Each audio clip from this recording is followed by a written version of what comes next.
TV Live. We're live inside our studio here at Bramall, which plays host to the Rugby League World Cup today, but we're focusing on the action 90 miles down the road. Today's 12:30 kick-off sees the Blaze head to the Hawthorns to take on West Bromwich Albion.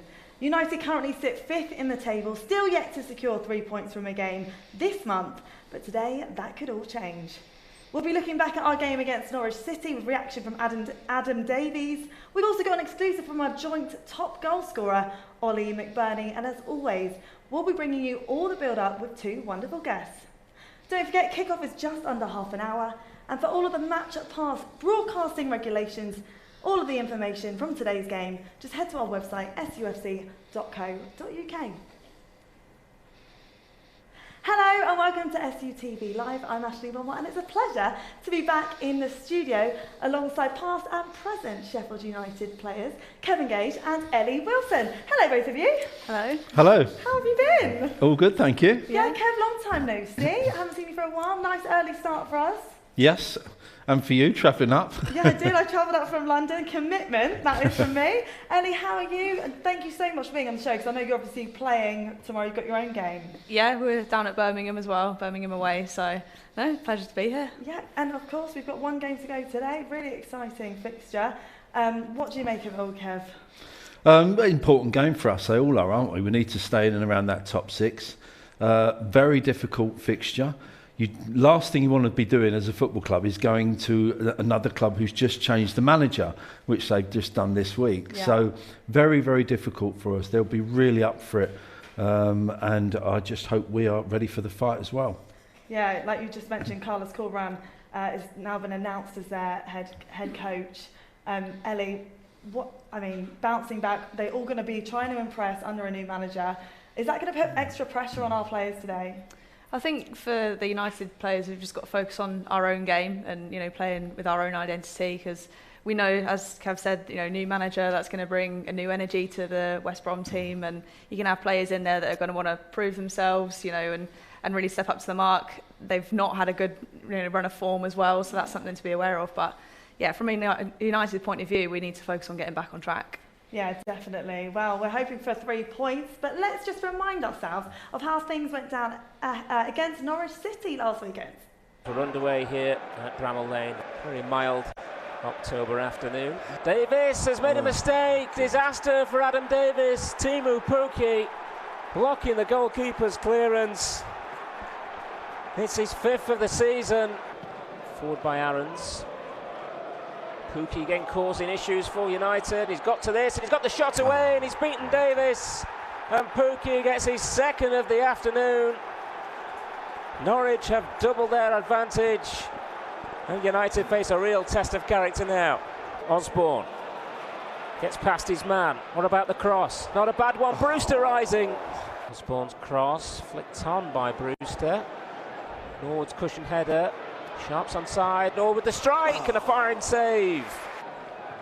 Norwood's delivery, Egan's header. Norwich clear, still we play on. Osborne takes a deflection. Had to make the save, Angus Gunn. There isn't time for the corner kick. Ken Sharp goes to ground, again no free kick. Baldock's picked it up here for United. Baldock's cross. Illiman and Jai blocked again, and Jai with a follow-up sticks it over the bar. Might roll for Sharp. Sharp, can he get the shot away? Deflection, chance for Osborne. Yes! United back in the contest. Ben Osborne, the goal scorer. Sharp played his part in the build-up. That's exactly what they've done, and then it goes in from Norwood. Great header across goal. McBurnie forces it in. United on level terms. Ollie McBurnie, his 6th of the campaign, in front of the Kop. Campbell. Hernandez goes down, he was outside the area, players to the referee, and then Gibbs goes down, the referee has a strong look, and he's given the penalty. With 3 minutes remaining, Pukki, saved by Davies. He has redeemed himself. Game that ended up to be. We did come away with 1 point after going 2-0 down at half time, and it was quite the home debut for Adam Davies. Yeah, obviously super frustrated with that. So early on to give such a cheap goal away is not good enough. I just took my touch and he's closed me down quick, and obviously it's gone in the back of the net. Not the best of starts to my debut at the Bramall Lane, but there was still a long time to go, so I just had to try and get that out of my head and crack on and try and make saves. How do you feel then to save the penalty? Yeah, obviously, we get it back to 2-2 and then they get the penalty, and it's, I did a bit of homework and had a good idea he was going to go that way. And yeah, luckily saved the pen. There was that penalty claim. Sheffield United had their own penalty claims. In the end, it became an extraordinary end to the match. Yeah, it was carnage, wasn't it? We could have nicked it at the end with volleys, had a good save from Angus. But yeah, like I said, it's the performance out there, that second half, that's what we want to be at. So yeah, like I said, whatever we've got to do to be like that, we need to do it. Good to hear from Adam Davies there. Understandably, Kev, a little bit disappointed. Yes, he will be, won't he? I mean, the mistake that he made is a once-in-a-career mistake that keepers make these days, and it'll be shown on bloopers, won't it, on social media all around the world probably. So I felt for him a bit, because he'd been okay up to then, and he's a steady goalkeeper. But he did well to recover. He made a really good save, to stop Norwich going 3-0 ahead, and then of course the penalty save, he kind of redeemed himself, in the second half. So he's a good keeper, and he's a good understudy. I think Wes will come back, when his suspension is finished. But he's a decent keeper. I felt for him, to be honest. Like you say, he did redeem himself, didn't he? And I mean, it's not going to... I mean, he will remember that day probably for the rest of his career at Sheffield United. But the only way is forward, isn't it, Ellie? Yeah, definitely. I mean, like I say, he made a really good save at the end there. And from a confidence point of view as a keeper, that what happened in that first 3 minutes could really knock you. Any player who's made a mistake like that. But thankfully, he's pulled off a really good save. We've managed to get a point as well. So that's another confidence booster for him going into this game, and hopefully it won't affect him from that point of view. Kev, as always, you were in the studio for that game. How did you feel when we were 2-0 down? I was suicidal. That's how I felt. Yeah, tell us how you really felt. We wanted. It's an important game. Norwich turned into a bit of a bogey side for us. We always have some controversy when we played Norwich in the past few seasons. And after the Blackpool game, that was a very eventful game. We need a nice, solid, steady victory today, and then to be 2-0 down, it's like the worst thing that can happen.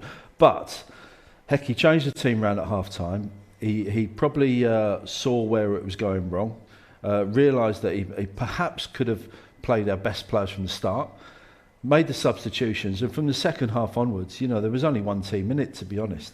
We poured men forward, we created loads of opportunities, and at the end of the day, we should have actually won the game. We had the chances to win the game, and McBurnie, we didn't see it on the highlights there, but McBurnie had that fantastic chance to win with that header. And I still don't know how it stayed out. So, you have to look at the positives. Yes, we were 2-0 down, and there's a couple of mistakes, and Norwich were looking a good side in the first half. But we looked the better side, certainly all through the second half, and we looked full value for a win that day. Ellie, I mean, you're playing week in, week out. When you're in a situation where you're 2-0 down, mentally, is it tough? It's really tough to come back, or how do you cope with being in a situation like that? Yeah, I think it can go one of two ways. If you're in a bit of a run of bad form, it can be a case, we're here again, and you kind of think, how are we going to get yourself out of it? But equally, if you've conceded as early on as 3 minutes, I know myself as a player, you're almost thinking, well, I've got 90 minutes to fix it still, So from that point of view, it's then a case of what's the team's mentality, what's the individual's mentality, and we've shown it in a few games now where we can come back from, being 1 or 2 goals down, and that's massive credit to the resilience of the team. It's just frustrating that we're putting ourselves in those positions in the first place. If we're not conceding silly and sloppy goals, which at times we have done, go on the front foot from minute 1, put your strongest team out, and hopefully we can get ahead of the game rather than be chasing it. Yeah, although results haven't been brilliant for the last 5-6 games, we're not playing badly. We haven't turned into a bad side, have we? As you say, we're just shipping a few goals. The mistake obviously sums that up. But whereas we went through all that run of games with the clean sheets, we were never going to go through the next 10, 15 games with still getting clean sheets. We were always going to concede a few goals. It's just going to average out, isn't it? So, performances have been okay. It's just, we're just lacking, in front of both penalty areas, in front of both goals. Things aren't really dropping for us as well. Don't think we've had the best of luck recently either. No, it does seem like team spirit is very much there, but it would be good to get a win under our belt today, Ellie. Yeah, massively. Like we keep saying, we need to turn that corner in terms of form. If that's a point away, you'd probably take that, because we don't want to be coming away from West Brom with a loss. But equally, we've got a strong team. We've got strong players that can go out and score goals, and hopefully we've learned from the mistakes from the previous games. So it'll be interesting to see how the team reacts to this new challenge. And just a word on Ollie McBurnie, he's now our joint top goal scorer along with Ellie and Jai. I mean, he's really making his mark this season. Yeah, he's doing his job, isn't he? He's our main striker. He's our main focus of our strike force, our number 9, as they like to use in the chant. He's got a few goals. He's leading the line well. He's winning his headers. He's brilliant defensively in the near post zone at those headers. As I say, he should have scored. He should be on whatever goals he's on, 6, is it? He should be on 7 now with that chance at the end. But he was there. You've got to be there to miss them, as they say. He was there at the far post to equalise, with a tap in from 2 yards, and he's playing with a hernia as well. So you've got to give him credit. He's battling through injury at the moment. I think he's booked in for a hernia op as soon as the World Cup break happens. So hopefully, fingers crossed, he can keep going till then. We might have to wrap in a bit of cotton wool in some games, but he is crucial to us at the moment. Well, we'll talk more about him later on in the build-up. But right now, let's take a look at how the Championship League table stands. So here we are. We're in 5th position. Burnley at the top there. They recently beat Norwich City, which means they're up at the top. And there we have it. And West Bromwich Albion are in 23rd position, but that doesn't make any difference, does it? Not today, it doesn't. No, you can forget about their recent results, because new manager coming in and changed the team round. They're not actually quite as bad as 23rd implies. A bit like Coventry. Coventry shouldn't be down there. They've played less games, but West Brom haven't been doing too badly. But a bit like us, they haven't quite got the points and results that their performances suggested they could have got. So they're a better team than 23rd. I don't think they'll be down at the bottom of the table for long. No. Well, speaking of recent results and recent form, let's take a look at how Sheffield United have been playing in their last few fixtures. So I know you guys have been covering these for multiple media outlets. Ali, what have you made of them? Yeah, I think results have been up and down in respect to the performances. If we can keep getting a couple of draws rather than be losing, that's still something. We can take that from the game, but the Norwich one, we're disappointed probably not to come away with a win last minute. Blackpool as well. So there's opportunities in there. We just need to be converting our chances better, and hopefully we can then nick the goals at the end. Kev, you agree? Yeah, in the main, yeah. The only game of those 5 that we didn't really perform was the Stoke one. Don't think we really turned up for Stoke. We weren't at our best. But QPR at home, we were all over QPR. We couldn't score. Blackpool was just a weird game, wasn't it? Everything happened. Could have gone either way. And then Norwich, we've just talked about. So as I say, performances have been okay. We haven't completely lost a load of form. We've just haven't got the goals and the points at the right time. Well, should we take a look at how both teams line up ahead of today's game? We'll start with Sheffield United. So here we are. 3 changes from last Saturday. McAtee, Brewster and Sharp are out. And in come Tommy Doyle, Ollie McBurnie and Iliman Ndiaye. What do you make of those changes, Ellie? Yeah, positive changes. Iliman Ndiaye for me is a really positive attacking threat. He wants to get on the ball and create things. Obviously McBurnie, we know his form at the minute as well, so it's good for him to get a start. And likewise with Anel Amahodzic, he'll be pleased to be in that back line as well. So hopefully we can make those changes make a difference. And Kev, Ender Stevens, he's back on the bench. Yeah, great to see Ender Stevens back. He's got real quality, hasn't he? I think we've missed a bit of quality on that left-hand side.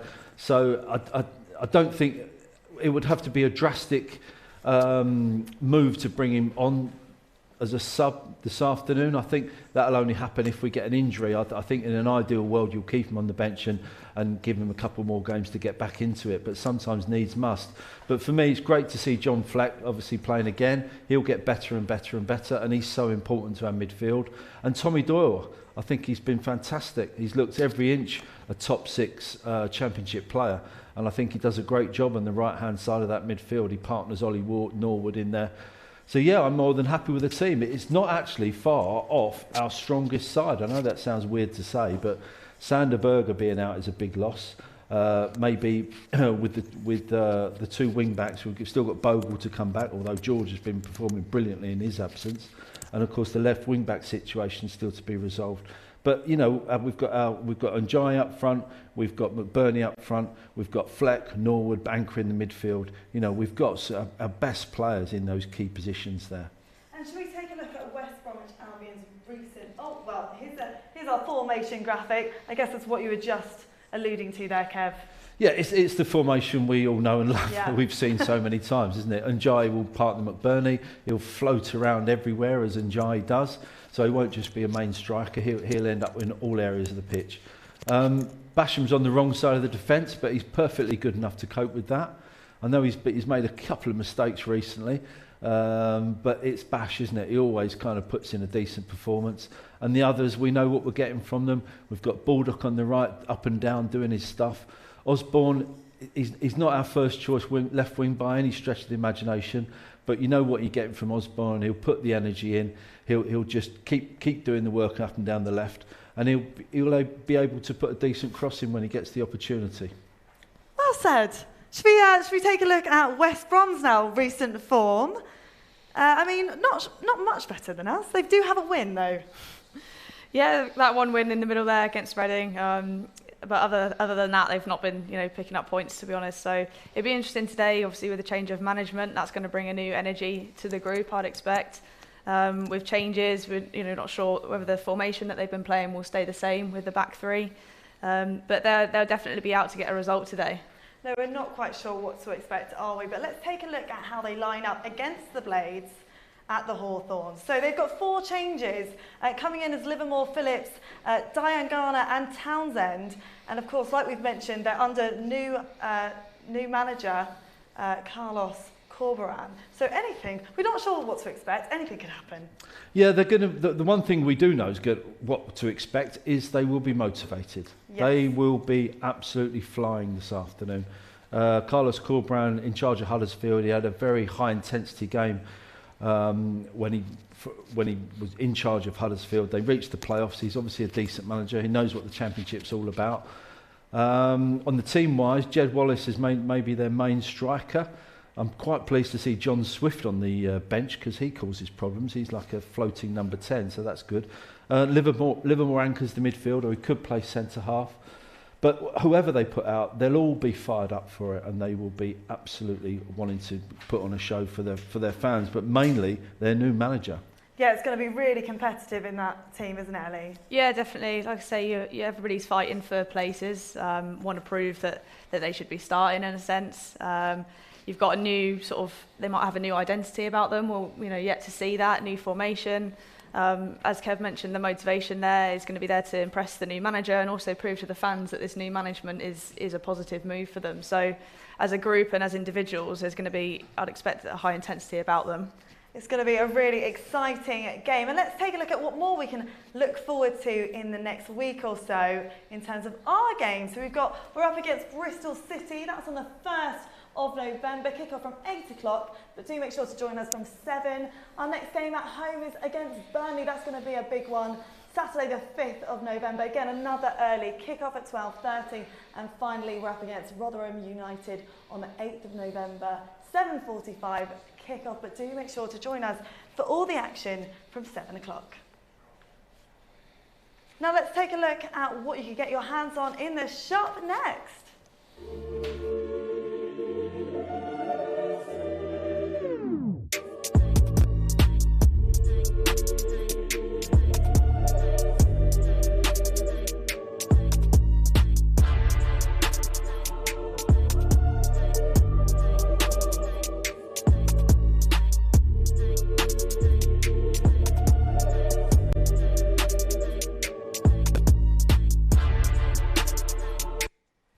Want to get your hands on some of those. Now we love an exclusive here on SUTV Live, and here's one from our newly joint top goal scorer, Ollie McBurnie. Yeah, quite fun. I quite enjoy them games. I know I thought we probably were at it in the first half the way that we wanted to be. You know, we gave away two sloppy goals, and it was an uphill fight from there. But you know, I think we showed what we're about in the second half, and we should have won the game at the end with my chance. So yeah, it's a good game. You know, it's a good championship game. That's what you expect from championship games. It's been a frustrating period. You've touched on it a little bit there, though. What about the last 2 home games? What does it say about the character and determination this side?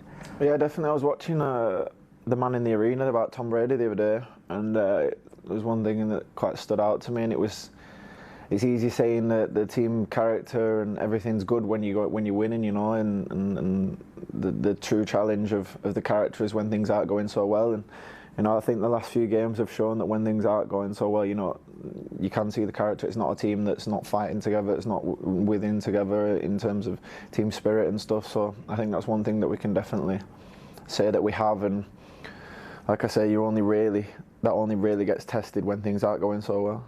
6 goals now for you, all different types of goals as well. How pleased are you with your overall game?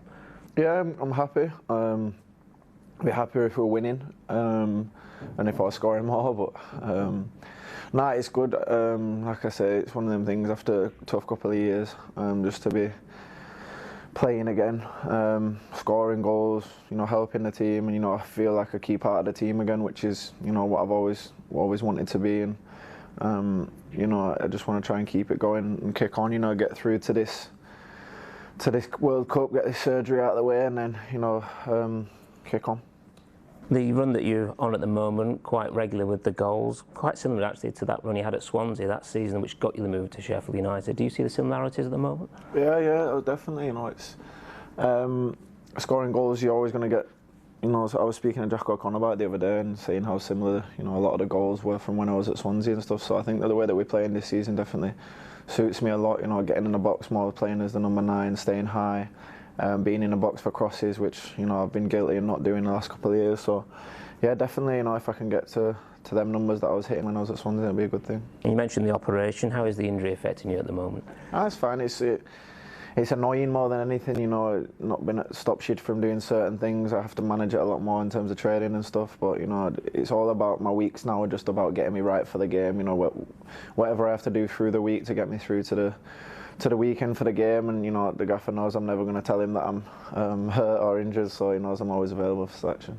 West Brom next. They've had their struggles, but they've got a very good side. A new manager, of course. How wary do you have to be about the new manager bounce? Definitely, yeah. I think, you know, we've looked at a lot of their clips and stuff, and I think they're a lot better than the position suggests. You know, we know how good that their squad is, and I think a lot of the games they've been kind of not unlucky, but they haven't been out of any of the games, you know, and the results just haven't gone their way. So it's definitely kind of a false position. We know they've got a lot of quality in the team, and obviously with the new manager, they're going to be trying to impress. So, you know, we need to take it seriously, go into the game, focus how we usually do, and hopefully, you know, we need the win as well. So hopefully we'll get the 3 points. Great to hear from Ollie there. Now, he has just mentioned they're under a new manager. It's a bit of a guessing game, but we have alluded to that already. But he seems to be really finding his feet, Ellie. Yeah, he's hit some good form on a personal level. Obviously, been scoring some decent goals. He's in and amongst it as well. So the chance that Kev mentioned in the Norwich game with the header, the important thing is that he is in the box and he is creating things and he's throwing his body at things. And it hopefully it's just going to fall for him on some more occasions, because that's what you want to see is somebody that's confident and willing to get on the ball. And with that confidence, hopefully goals will come as well. So that's good to see, and it's really good to see him starting again today. And one of the best strikers in the Championship, Kev? Yeah, I think I would agree with that. He's in that category. He takes an awful lot of stick. You know, he gets a lot of physical challenges, you know, against him from the opposition centre half, because often he's up there on his own, isn't he? You've got, as already mentioned, Njai floating about, but McBurnie's the one who's going for every single header. And so the centre halves are up against him all the time. So he does take some physicality. He's really improved his strength and his conditioning this year. I remember when he came on as sub for about 5, 6, 7 games ago when he first came back from injury, and he was really beefed up. He looked really strong and fit on the side. So yeah, he's looking good. I'm sure he'll love to hear that as well, Kev. Just a quick prediction from you before you head off to commentary. How do you think this one's going to go? I think it's going to be a struggle today. If you offered me a point here and now, I would snap your hands off. So I'm hoping for a point. Well, another man who'll be hoping for a point, or 3, is Paul Heckingbottom. When we prepared for West Brom at Bramall Lane last season, Steve had just come in, so it's another one of those situations where we know there's going to be something different, but we don't know what.